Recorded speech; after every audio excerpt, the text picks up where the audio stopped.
Projectile मोशनमध्ये आपण ground to ground projection बघतोय. एक लेक्चर आपण ग्राउंड टू ग्राउंड प्रोजेक्शनवरती केलेला आहे. थेरॉटिकल पार्ट त्या लेक्चरमध्ये कव्हर केलेला आहे. अजून ग्राउंड टू ग्राउंड प्रोजेक्शनमध्ये आपण सेकंड लेक्चर कव्हर करतोय, ज्याच्यामध्ये राहिलेल्या ज्या कन्सेप्ट आहेत त्या क्लिअर करण्याचा प्रयत्न करतोय. बघा, प्रोजेक्टाईल मोशनमध्ये हा जो पॉईंट होता हा पॉईंट ऑफ प्रोजेक्शन होता, ज्या पॉईंटवरून आपण बॉडीला थ्रो करत होतो. ओके, ज्याच्यामध्ये इनिशियल व्हेलॉसिटी आपण यू देत होतो. ह्या इनिशियल व्हेलॉसिटीने हॉरिझॉन्टलशी केलेला जो अँगल आहे तो थीटा होता, that is angle of projection. ह्या इनिशियल व्हेलॉसिटीचे मित्रांनो आपण दोन कंपोनंट पाडले होते, यू कॉस थीटा बरोबर, की जो अलॉंग एक्स ॲक्सिस कंपोनंट होता, आणि यू साइन थीटा की जो अलॉंग वाय ॲक्सिस कंपोनंट होता. ओके, म्हणजे ह्याचा अर्थ ही जी इनिशियल व्हेलॉसिटी दिलेली आहे ती व्हेलॉसिटी दोन व्हेलॉसिटींनी मिळून बनलेली आहे, दॅट इज हॉरिझॉन्टल व्हेलॉसिटी आणि व्हर्टिकल व्हेलॉसिटीचं कॉम्बिनेशन आहे बरोबर. Therefore we can write as u bar.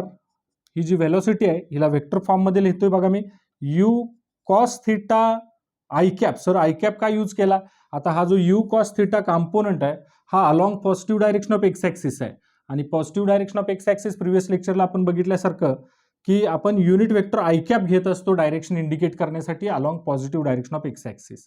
Similarly along positive direction of y axis direction indicate करायची असेल तर आपण जे कॅप घेत असतो. म्हणून u cos theta i cap plus u sine theta j cap. Okay, ही आहे इनिशियल व्हेलॉसिटी, ह्याला आपण लिहूया u i, initial velocity. Okay, similarly suppose हा जो प्रोजेक्टाईल आहे हा प्रोजेक्टाईल आपण थ्रो केल्यानंतर हा ए ह्या पॉइंटला जाईल. ए पॉइंटला आपण बघितलंय की हॉरिझॉन्टल व्हेलॉसिटी प्रेझेंट असते, मात्र व्हर्टिकल व्हेलॉसिटी जी आहे ती व्हर्टिकल व्हेलॉसिटी किती झालेली असते? 0 झालेली आहे. म्हणजेच वर घेऊन जाणारी व्हेलॉसिटी जी आहे त्या प्रोजेक्टाईलला ती कमी कमी कमी कमी होत जाते, आणि मॅक्सिमम हाईटला पोहोचल्यानंतर व्हर्टिकल व्हेलॉसिटी 0 होते. हे आपण लेक्चरला पाठीमागच्या बघितलेलं आहे. हॉरिझॉन्टल व्हेलॉसिटी मात्र कॉन्स्टंट राहते. जर व्यवस्थित बघितलं, जेव्हा हा प्रोजेक्टाईल ओ पॉईंट पासून थ्रो केला होता, परत ए पॉईंटला, परत ए पॉईंट पासून बी पॉईंटला पोहोचेल प्रोजेक्टाईल, तेव्हा ही जी व्हेलॉसिटी आहे ह्या व्हेलॉसिटीची डायरेक्शन अशी होईल बरोबर, यू फायनल. मग ह्या व्हेलॉसिटीचे आपण दोन कंपोनंट पाडले सॉरी, यू कॉस थीटा बरोबर, यू कॉस थीटा, आणि व्हर्टिकल कंपोनंट जो आहे मित्रांनो इथं व्हर्टिकली अपवर्ड होता, म्हणजेच ती व्हेलॉसिटी त्या प्रोजेक्टाईलला वर घेऊन जायच्या नादात होती, वर घेऊन जायचा प्रयत्न करत होती, आणि इथली जी व्हर्टिकल व्हेलॉसिटी असेल ती त्या प्रोजेक्टाईलला खाली घेऊन आलेली होती. म्हणजे व्हर्टिकल कंपोनंट जो आहे तो काय होईल सांगा मला, यू साइन थीटा होईल. सिमिलरली आपण जर final velocity at B point find केली तर u f is equal to vector फॉर्ममध्ये यू कॉस थीटा चेंज झालेलं नाही बघा, यू कॉस थीटाची डायरेक्शन थ्रू आउट सगळीकडे सेम आहे, मॅग्निट्यूड पण सेम आहे. आपण पाठीमागच्या लेक्चरला बघितलं हॉरिझॉन्टल व्हेलॉसिटी प्रोजेक्टाईल मोशनमध्ये चेंज होत नाही, मात्र व्हर्टिकल व्हेलॉसिटी वर जात असताना कमी कमी होत जाते, मॅक्सिमम हाईटला गेल्यानंतर 0 होते, आणि परत वरून खाली येत असताना व्हेलॉसिटी व्हर्टिकली डाऊनवर्ड डायरेक्शनमध्ये वाढत वाढत जाते. हॉरिझॉन्टल व्हेलॉसिटी जी आहे तिची डायरेक्शन पण चेंज नाही झाली आणि मॅग्निट्यूड पण चेंज नाही झाली. आपण लिहू शकतो you cos theta i cap minus u sine theta मित्रांनो जे कॅप. आता निगेटिव्ह साइन आपण कशासाठी यूज केलाय, तर निगेटिव्ह साइन आपण बघितलं ही जी व्हर्टिकल व्हेलॉसिटी आहे ही along negative direction of x axis आहे, म्हणजे खाली जातीये, आणि negative direction of y axis आहे म्हणजे खाली जाते, आणि negative direction of y axis असेल तर आपण unit vector negative j cap वापरत असतो. म्हणजे ही झाली फायनल व्हेलॉसिटी, आणि ही मित्रांनो झाली वरची जी आहे ती इनिशियल व्हेलॉसिटी झालेली आहे. आता हे दोन व्हेलॉसिटी माहीत झाल्यानंतर आपण इझिली चेंज इन व्हेलॉसिटी आणि change in linear momentum find करू शकतो. एक नंबरला आपण फाइंड करूया change in velocity. Change in velocity जर आपल्याला फाइंड करायचं असेल, that is delta V find करायचं असेल, ह्याची मॅग्निट्यूड जर फाइंड करायची असेल, चेंज इन व्हेलॉसिटीची मॅग्निट्यूड फाइंड करायची असेल तर आपल्याला माहिती आहे formula final velocity minus initial velocity. Final velocity काय आहे बघा बरं, you cos theta i cap minus u sine theta j cap. त्याच्यामधून आपण इनिशियल व्हेलॉसिटी सबट्रॅक्ट करतो, u cos theta i cap, आणि हा प्लसचा मायनस होईल, minus u sine theta j cap. आता हा u cos theta i cap आणि minus u cos theta i cap cancel झाले, that is change in velocity is equal to मिळाली आपल्याला minus u sine theta j cap minus u sine theta j cap that is minus 2u sine theta j cap. Okay, magnitude जर find करायची असेल change in व्हेलॉसिटीची तर आपण लिहू शकतो 2u sine theta. काय लिहू शकतो आपण? 2u sine theta. This is the magnitude of change in velocity. जेव्हा प्रोजेक्टाईल आपण ओ पॉइंट पासून प्रोजेक्ट करतोय आणि त्याची जर्नी कंप्लीट झाल्यानंतर जेव्हा प्रोजेक्टाईल तो बी पॉइंटला येतोय तेव्हा व्हेलॉसिटीमध्ये किती चेंज होतो तर 2u साइन थिटा एवढा चेंज होत असतो. Where theta is the angle of projection आहे, यू म्हणजे मॅग्निट्यूड ऑफ इनिशियल व्हेलॉसिटी आहे आणि डेल्टा व्ही म्हणजे चेंज इन व्हेलॉसिटी आहे. सिमिलरली मित्रांनो, जशी आपण चेंज इन व्हेलॉसिटी काढली बरोबर, जर व्हेलॉसिटीमध्ये चेंज होतोय तर आपल्याला माहित आहे लिनियर मोमेंटमचा फॉर्म्युला आहे, linear momentum is equal to mass into velocity आहे बरोबर. मग सिमिलरली आपण चेंज इन लिनियर मोमेंटम पण फाइंड करू शकतो. Change in linear momentum that is delta P ची आपल्याला मॅग्निट्यूड फाइंड करायची आहे. तर लक्षात घ्या, change linear momentum is equal to formula mass into velocity. आता प्रोजेक्टाईलचं जे मास आहे ते मास काय चेंज होणार नाही, जरी पार्टिकल इथं असेल ह्या पॉईंटला पोहोचला, हायेस्ट मॅक्सिमम हाईटवरती पोहोचला, परत बी पॉईंटला आला, मासमध्ये कुठलाही चेंज होत नाही. चेंज जी गोष्ट होणार आहे ती म्हणजे व्हेलॉसिटीमध्ये चेंज होणार आहे. मग आता आपण फॉर्म्युला लिहू शकतो लिनियर मोमेंटम मधला change that is equal to mass multiplied by velocity मधला change. That is linear momentum, change in linear momentum is equal to m into change in velocity असं लिहू शकतो 2u sine theta. Is it clear? बघा, therefore change in linear momentum is equal to असं लिहू शकतो 2mu sine theta. एवढं linear momentum मध्ये मित्रांनो चेंज होईल. हा जो चेंज आहे तो व्हेलॉसिटी मधला चेंज आहे आणि हा जो चेंज आहे हा लिनियर मोमेंटम मधला चेंज आहे. आता ह्याच्यावरती जर आपण एक्झाम्पल एखादं सॉल्व्ह करायचं म्हटलं तर ह्या एवढ्या स्पेसमध्ये मी एक्झाम्पल तुम्हाला देतो. सपोज ही एक प्रोजेक्टाईल मोशन आहे आणि ह्या पॉइंटला, इनिशियल पॉइंटला, ओ पॉइंटला जी व्हेलॉसिटी होती ती होती 3i cap plus 2j cap. बघा, इनिशियल व्हेलॉसिटी किती होती? 3i cap plus 2j cap. आणि ह्या बी पॉइंटला व्हेलॉसिटी किती असेल हे फाइंड करा. आपल्याला माहित आहे हॉरिझॉन्टल व्हेलॉसिटीमध्ये कुठलाही चेंज होत नाही, म्हणजेच आय कॅपचा जो कोइफिशियंट आहे तो चेंज होणार नाही, त्याचं साइन पण चेंज होणार नाही. म्हणजेच ह्याचा अर्थ असं लिहू शकतो आपण, जी हॉरिझॉन्टल व्हेलॉसिटी आहे ती तशीच राहील. व्हर्टिकल व्हेलॉसिटी इथं अपवर्ड डायरेक्शनमध्ये होती, ती इथं आल्यानंतर डाऊनवर्ड डायरेक्शनमध्ये होईल. म्हणजेच हा जो जे कॅप आहे तो प्लसच्या ऐवजी मायनस होईल. 3i cap minus 2j cap. बरोबर, लक्षात आलं बघा. म्हणजे इनिशियल पॉइंटला जर व्हेलॉसिटी दिली असेल आणि आपल्याला फायनल पॉइंटची व्हेलॉसिटी काढायची असेल तर ह्या टाईपचं सिंपल एक्झाम्पल आपण सोडवू शकतो. सेकंड टाईपचं एक्झाम्पल आपल्याला जर विचारलं की बघा, सेकंड टाईपचं एक्झाम्पल दिलंय तुम्हाला की एखादी बॉडी जी आहे ती 10 मीटर पर सेकंड एवढ्या स्पीडनं थ्रो केलेली आहे एअरमध्ये by making angle 30 degree with horizontal. बरोबर, तर फाइंड करा, फाइंड एक नंबरला फाइंड चेंज इन व्हेलॉसिटी आणि दुसरा आहे चेंज इन मोमेंटम. आता चेंज इन व्हेलॉसिटीचा आपल्याकडे फॉर्म्युला आहे 2u sine theta that is 2u sine theta. Okay, 2 into initial व्हेलॉसिटीची मॅग्निट्यूड किती होती 10 multiplied by angle of projection जो आहे त्याचा साइन घ्यायचा आहे साइन 30. साइन 30 हाफ असतो that is 10 metre per second एवढा चेंज होईल व्हेलॉसिटीमध्ये जेव्हा पार्टिकल जो आहे किंवा तो प्रोजेक्टाईल आहे ओ पॉइंट पासून बी पॉइंटला रिटर्न आलेला असेल. ओके, आता जेव्हा मोमेंटम मधला चेंज काढायला आपल्याला सांगतील तेव्हा मात्र मास देणं आवश्यक आहे. त्या बॉडीचं मास 2 kg असं इमेजिन करूया आणि मोमेंटम मधला चेंज फाइंड करत असताना व्हेलॉसिटी मधल्या चेंजला मासने मल्टिप्लाय करा that is 2 into change in velocity. म्हणजेच 2 is the mass, 2 into change in velocity 10 therefore 20. बघा, kg मीटर पर सेकंड. मोमेंटमचा फॉर्म्युला काय आपण बघितलं, मास इंटू व्हेलॉसिटी. लिनियर मोमेंटमचा फॉर्म्युला मास इंटू व्हेलॉसिटी. मासचं युनिट आहे kg आणि व्हेलॉसिटीचं युनिट आहे मीटर पर सेकंड. ह्या टाईपचं एक्झाम्पल आपल्याला विचारलं जाऊ शकेल चेंज इन मोमेंटम किंवा चेंज इन व्हेलॉसिटी फाइंड करा, किंवा ओ पॉईंटची व्हेलॉसिटी दिली आणि जेव्हा प्रोजेक्टाईल रिटर्न येतोय अर्थवरती तेव्हाची व्हेलॉसिटी फाइंड करा वेक्टर फॉर्ममध्ये.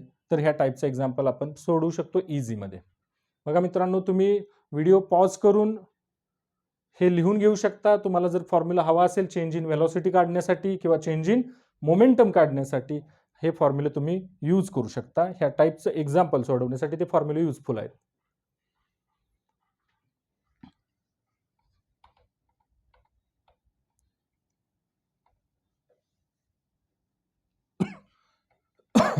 ठीक आहे, आपण पाठीमागच्या लेक्चरला बघितले होते, बरेचसे फॉर्म्युले आपण बघितलेले आहेत.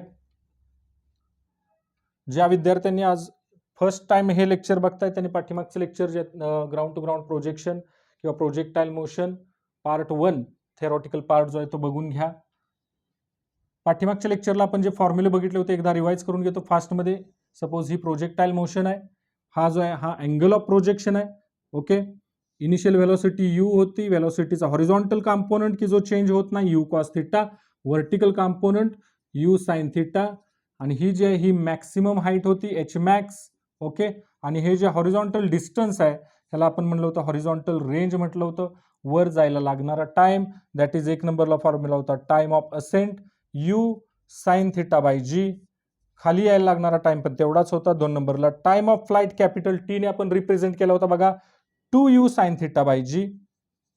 2u sine theta by g, जेवढा वेळ बॉडी जी आहे थ्रो केल्यापासून ते ग्राउंडवरती रिटर्न येईपर्यंत किती टाइम लागतो, that is time of flight.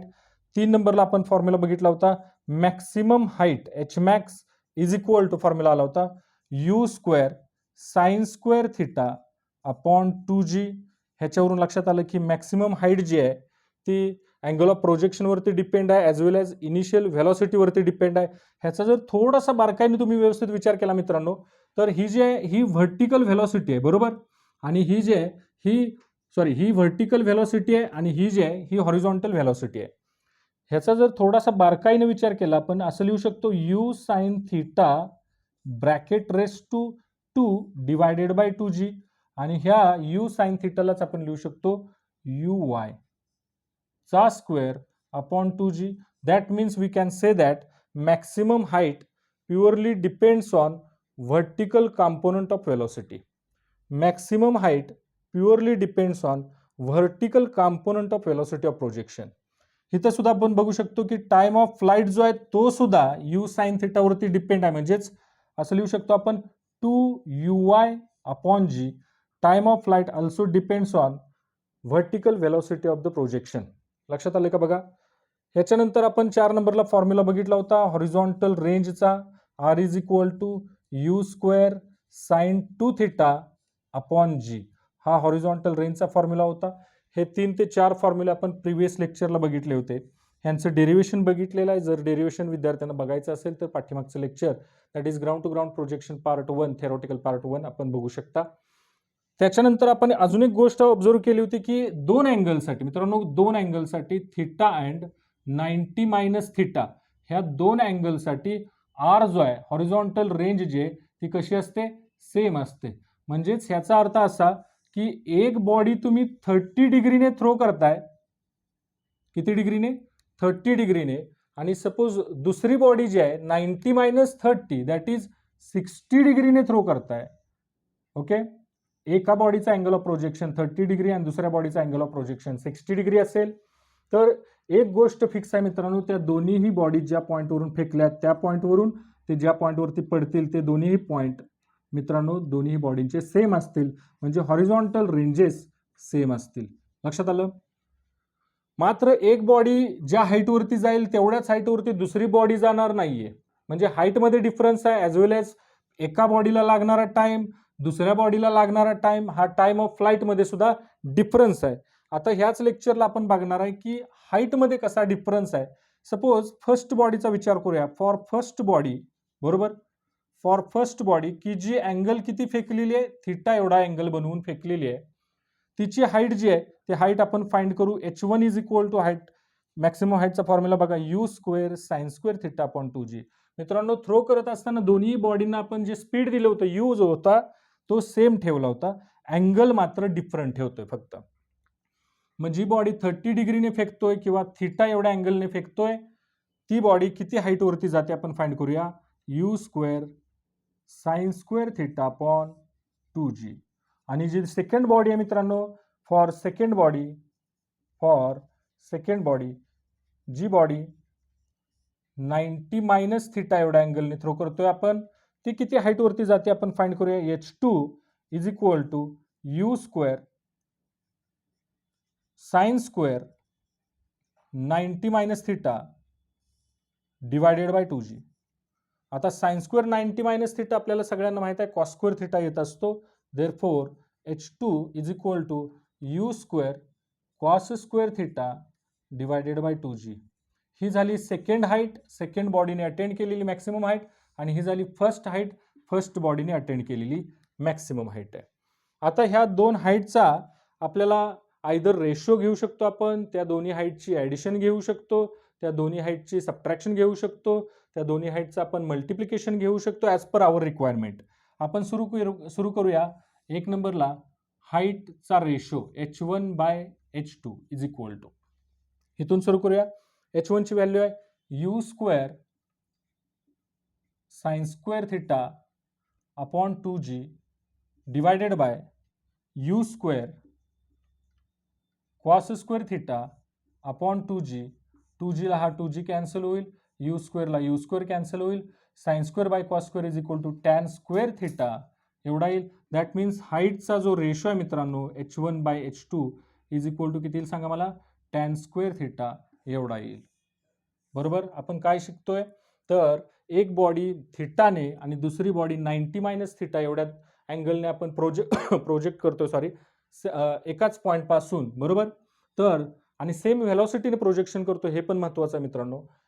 जर एक बॉडी थिटाने आणि दुसरी बॉडी 90 मायनस थिटाने प्रोजेक्ट करतोय तर त्या दोन्हीही बॉडींची हॉरिझॉन्टल रेंज सेम असेल, मात्र दोन्ही बॉडीने अटेंड केलेली मॅक्सिमम हाईटमध्ये डिफरन्स असेल. मग त्या हाईटचा रेशो येतोय h1/h2 is equal to tan square theta. हाईटचं मल्टिप्लिकेशन पण आपण फाइंड करूया. h1 into h2 is equal to, carefully बघा मित्रांनो, u square sine square theta upon 2g multiplied by u square, second बॉडीने अटेंड केलेली हाईट आहे, cos square theta upon 2g. Yes, therefore असं लिहू शकतो आपण u raise to 4 sign square theta into cos square theta upon 4g. बघा इथपर्यंत मित्रांनो समजलंय का. आता जस्ट मी थोडंसं ऍडजस्टमेंट करतोय, 4 ने मल्टिप्लाय करतोय आणि 4 ने डिवाइड करतोय. बघा 4 ने मल्टिप्लाय केलं आणि 4 ने डिवाइड केलं. लक्षात आलं. म्हणजे काय होईल तर असं होईल यू स्क्वेअर इंटू ह्या 4 मधला एक 2 घेतला इंटू 2 ह्या साइन स्क्वेअर मधला एक साइन घेतला, sign theta into cos theta, बरोबर, डिवायडेड बाय 4 इंटू 4 16g. आता बघा यू रेस टू 4 मधला एक यू स्क्वेअर घेतलाय, 4 मधला 2 घेतलाय, साइन स्क्वेअर मधला साइन घेतलाय, कॉस स्क्वेअर मधला कॉस घेतलाय. म्हणजे ह्याचा अर्थ जे राहिलेलं मटेरियल आहे ते आपण स्क्वेअरने इंडिकेट करू शकतो. लक्षात आलं बघा. 2 चा स्क्वेअर 4, यू रेस टू 2 चा square u raise to 4, sine थिटाचा square sine square theta, cos थिटाचा square cos square theta upon 4 into 4 16g. आता हा जो फॉर्म्युला आहे मित्रांनो, sorry 2g into 2g is equal to काय होतं बघा, 4g चा स्क्वेअर होईल, हा 16g चा स्क्वेअर होईल. ओके, परत एकदा बघा 2g इंटू 2g 4g चा स्क्वेअर 16g चा स्क्वेअर. ओके, लक्षात घ्या व्यवस्थित मित्रांनो. हा जो फॉर्म्युला आहे 2 साइन थिटा कॉस थिटा, याला असं लिहू शकतो u square sine 2 theta upon g. Okay, बघा बरं, u square sine 2 theta upon g whole ब्रॅकेटचा काय टाकू शकतो मी, स्क्वेअर टाकू शकतो, इंटू ह्याला आपण लिहू शकतो 1/16. 16 राहिला ना खाली, हा 16 खाली लिहिला. बघा u square 2 sine theta cos theta that is sine 2 theta upon g, आणि ह्या सगळ्याला ब्रॅकेटमध्ये घातलं, ब्रॅकेटचा काय केला, स्क्वेअर केला, बिकॉज जीचा पण स्क्वेअर होता, sine 2 theta that is 2 sine theta cos थिटाला साइन 2 थिटा टाकला, आणि यू स्क्वेअर ह्यांचा पण ऑलरेडी स्क्वेअर होता. आता हा जो फॉर्म्युला आपण तयार केला, हा फॉर्म्युला जो आहे तो हॉरिझॉन्टल रेंजचा आहे. कशाचा आहे? हॉरिझॉन्टल रेंजचा आहे. म्हणून आपण लिहू शकतो u square sine 2 theta by g that is R, त्याचा स्क्वेअर आहे आर स्क्वेअर डिवायडेड बाय 16. म्हणजे मित्रांनो हाईटचं रेशो मिळाला होता आपल्याला टॅन स्क्वेअर थिटा. सिमिलरली हाईटचं जे मल्टिप्लिकेशन आहे त्या हाईटचं मल्टिप्लिकेशन आलेलं आहे h1 into h2 is equal to R square by 16. हाईटचा रेशो, हाईटचं मल्टिप्लिकेशन, ह्या दोन गोष्टी आपण केलेल्या आहेत बघा. हाईटचा रेशो आलेला आहे टॅन स्क्वेअर थिटा आणि हाईटचं मल्टिप्लिकेशन आलेलं आहे आर स्क्वेअर बाय 16. एवढं मल्टिप्लिकेशन आलेलं आहे. हे फॉर्म्युले जे आहेत मी इरेज करतो, इथं स्पेस क्रिएट करतो. आता आपण हाईट मल्टिप्लिकेशन आणि डिव्हिजन बघितलेली आहे. ॲडिशन फाइंड करूया. 3 नंबरला h1 plus h2 is equal to, okay, 3 नंबरला आपण h1 प्लस h2 काढतोय. h1 फर्स्ट बॉडीने अटेंड केलेली हाईट यू स्क्वेअर आणि h2 सेकंड बॉडीने अटेंड केलेली हाईट मध्ये पण यू स्क्वेअर आहे. U square by 2g, u square by 2g common काढतोय मी. यू स्क्वेअर बाय 2g राहिला याच्यात साइन स्क्वेअर थिटा प्लस ह्याच्यातला काय आहे कॉस स्क्वेअर थिटा. मित्रांनो लक्षात येते का बघा, sine square theta plus cos square theta famous identity आहे. h1 plus h2 is equal to sine square theta plus cos square theta 1 आहे, म्हणजेच यू स्क्वेअर बाय 2g. हाईटची ॲडिशन झालेली आहे इकडे. आता लास्ट राहिलेलं आहे हाईटची सबट्रॅक्शन h1 मायनस h2, किंवा आता एक गोष्ट लक्षात आलेली आहे, सेकंड बॉडीने मॅक्सिमम हाईट अटेंड केलेली आहे. आपण असं लिहू शकतो h2 minus h1 is equal to, बघा, u square by 2g. Again मी इथं कॉमन काढला u square by 2g, u square by 2g. आता सेकंड हाईटमधून फर्स्ट हाईट सबट्रॅक्ट करतोय कॉस स्क्वेअर थिटा मायनस काय येईल सांगा, साइन स्क्वेअर थिटा. परत आयडेंटिटी आली बघा, cos square theta minus sine square theta. h2 minus h1 is equal to you square by 2g into झाला cos of 2 theta. Cos square theta minus sine square theta किती येतो, cos 2 theta येतो. Similarly जर तुम्ही h1 minus h2 केला असता तरी सुद्धा आला असता, परंतु आपल्याला काय घ्यावं लागेल, मॉड घ्यावं लागेल, मॅग्निट्यूड घ्यावं लागेल, फक्त you square by 2g into cos 2 theta. मित्रांनो आपण शिकतोय प्रोजेक्टाइल मोशन. प्रोजेक्टाइल मोशन मध्ये आपण बॉडी जी आहे ती ग्राउंडवरून थ्रो करतोय आणि बॉडी रिटर्न ग्राउंडवरतीच येत असते. ह्याच्या पुढचे जे व्हिडिओज असतील ते हाईट टू ग्राउंड प्रोजेक्शन असतील, परंतु ह्या ग्राउंड टू ग्राउंड प्रोजेक्शन मध्ये आपण लक्षात आलं की हॉरिझॉन्टल रेंज जी आहे, एक बॉडी जी आहे तुम्ही थिटा एवढ्या अँगलने थ्रो करताय आणि दुसरी जी बॉडी आहे तुम्ही 90 मायनस थिटा एवढ्या अँगलने थ्रो करताय. तर त्या दोन्हीही बॉडी इनिशियल स्पीड सेम असेल तर त्या दोन्हीही बॉडीने हॉरिझॉन्टल डिस्टन्स कव्हर केलेलं असतं, ते सेम कव्हर केलेलं असतं, म्हणजे हॉरिझॉन्टल रेंज सेम असते त्या दोन्ही पण बॉडींची. हा मे बी त्यांच्या आता हाईट ज्या आहेत त्या डिफरंट असतील, हाईट डिफरंट असतील. एका बॉडीची हाईट आपण काढली, दुसऱ्या बॉडीची पण हाईट फाइंड केली आणि नंतर त्या हाईटचा रेशो फाइंड केला, हाईटचं मल्टिप्लिकेशन फाइंड केलं h1 h2. इथं बघा आपण लिहून ठेवलेला आहे फॉर्म्युला. हाईटची ॲडिशन फाइंड केली, त्याच्यानंतर हाईटची सबट्रॅक्शन पण फाइंड केलेली आहे आपण. सिमिलरली मित्रांनो बघा, ह्या पहिली जी बॉडी फेकलेली आपण अँगल 30 डिग्रीने म्हणजे थिटा डिग्रीने इमेजिन करूया आणि दुसरी जी बॉडी फेकलेली आहे 90 मायनस थिटा डिग्रीने. ह्या दोन्ही बॉडीजना जो टाइम ऑफ फ्लाइट आहे तो सेम लागेल की डिफरंट लागेल, तर टाइम ऑफ फ्लाइट सुद्धा डिफरंट असतो मित्रांनो. फर्स्ट बॉडी आहे तिला टाइम वेगळा लागेल, सेकंड बॉडी आहे तिला सुद्धा टाइम वेगळा लागेल. ओके, एक 2 मिनिटं तुम्ही व्हिडिओ पॉज करून सगळे जे फॉर्म्युलाज आहेत ते फॉर्म्युला एकदा मेन्शन करून घ्या, लिहून घ्या व्यवस्थित.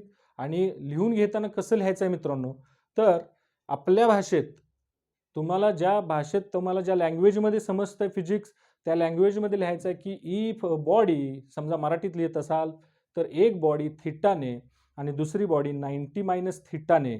एक्झाम्पलसाठी ब्रॅकेटमध्ये लिहा, एक बॉडी 30 डिग्रीने आणि दुसरी बॉडी 60 डिग्रीने जर आपण थ्रो करतोय सेम स्पीडने, तर त्या दोन्ही बॉडींची हॉरिझॉन्टल डिस्टन्सेस जे आहेत, हॉरिझॉन्टल रेंज आहेत, ह्या कशा असतात, सेम असतात.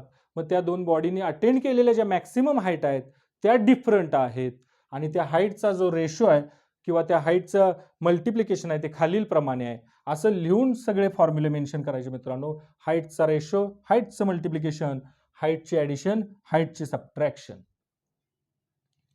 ठीक आहे, आता आपण सिमिलरली टाइम ऑफ फ्लाईटच्या बाबतीत विचार करूया.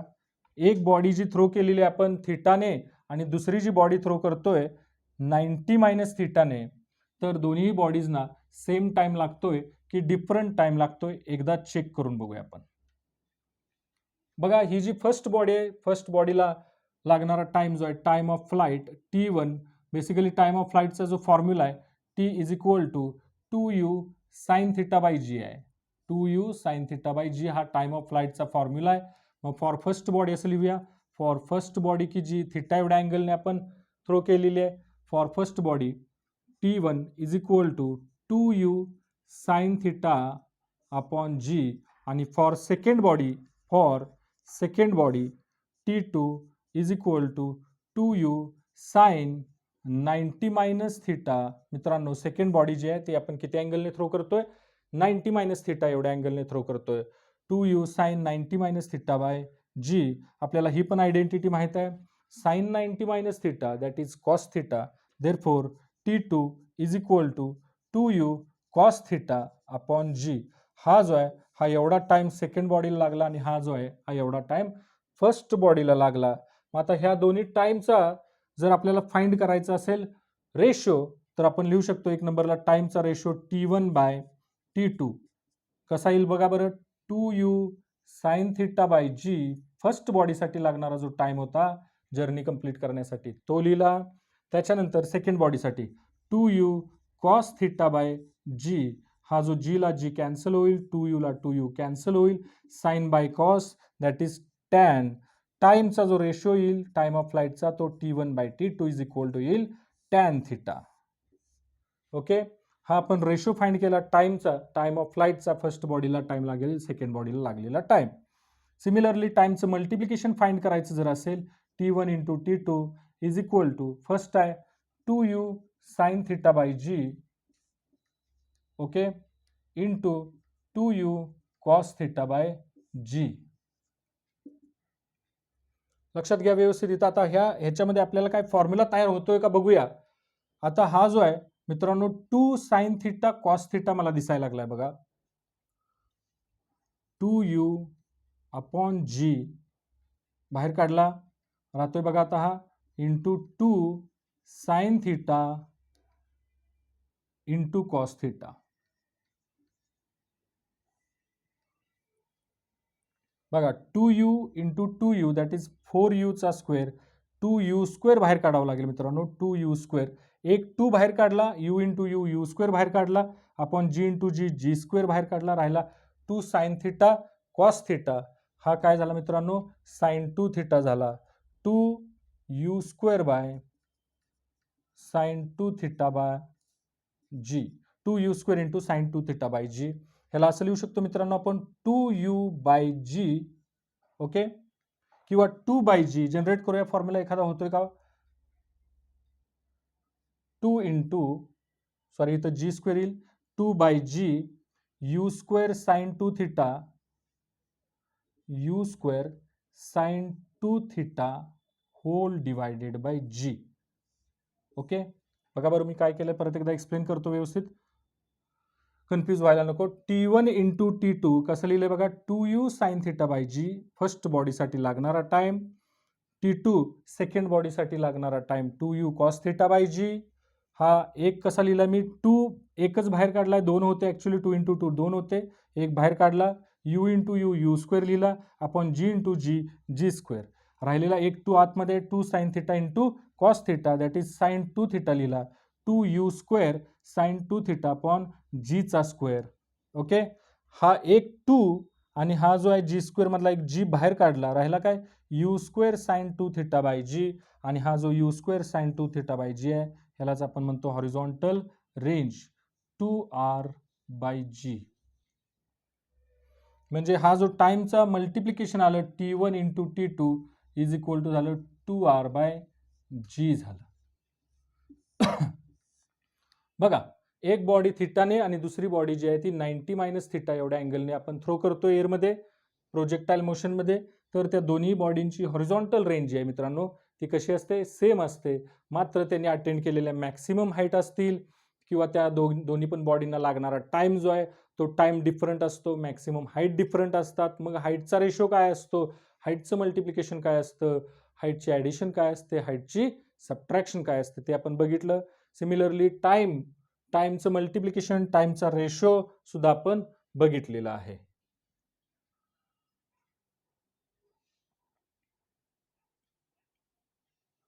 बघा, जर तुम्हाला लिहायचं असेल तर तुम्ही व्हिडिओ पॉज करून लिहू शकता.